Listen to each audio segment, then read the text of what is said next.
प्रिय विद्यार्थियों, जैसा कि आप जानते ही हैं, हम एक नियमित श्रृंखला अंतर्गत ढोला मारूरा दुहा का अध्ययन कर रहे हैं। इस काव्य रचना के माध्यम से हम राजस्थानी संस्कृति और प्रेम पद्धति विषयक जानकारी प्राप्त भी कर रहे हैं। साथ ही इस अनुपम काव्य में राजस्थानी भाषा का सौंदर्य अपने अद्भुत रूप में अभिव्यक्त हुआ है। यह हमें आकर्षित करती है और हम इस काव्य रचना का आनंद प्राप्त करते हैं। यहाँ पूर्वोक्त प्रसंग में ही मारवणी का विरह अभिव्यक्त हुआ है।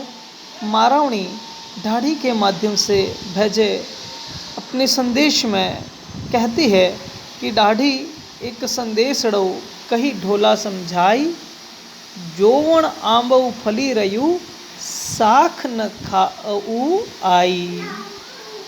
मारवणी कहती है कि ढाढ़ी तुम जाना और जा कर के मेरे प्रिय ढोला को यह संदेश देना कि अभी मारवणी अपने पूर्ण यौवन को प्राप्त कर चुकी है।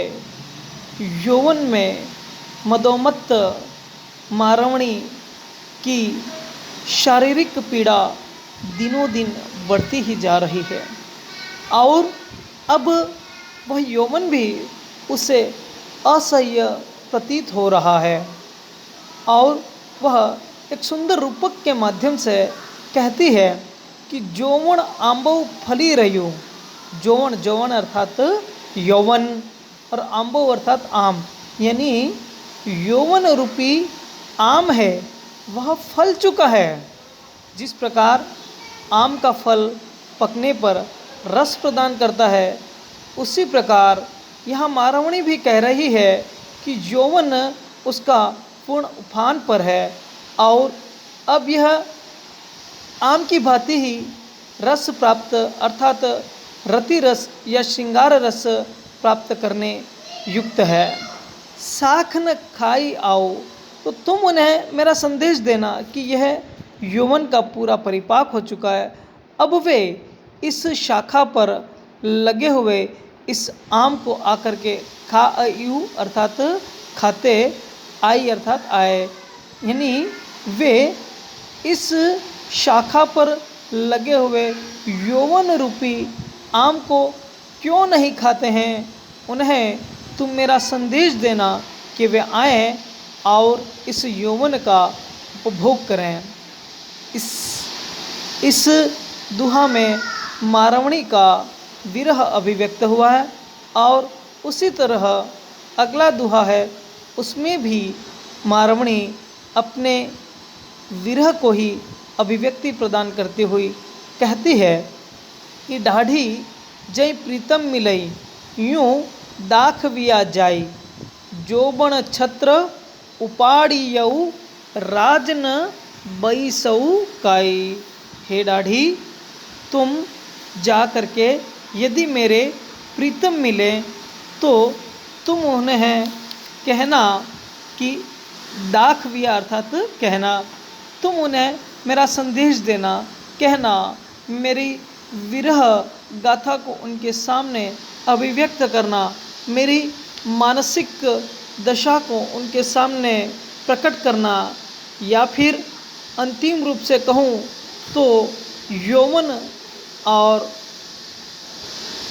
यौवन का परिपाक पूरी तरह हो चुका है, वो आकर के उसका उपभोग करें।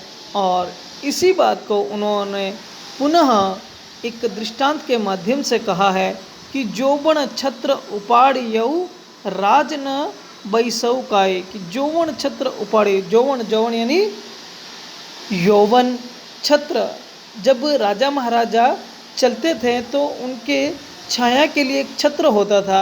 यहाँ उसी छत्र की चर्चा हो रही है।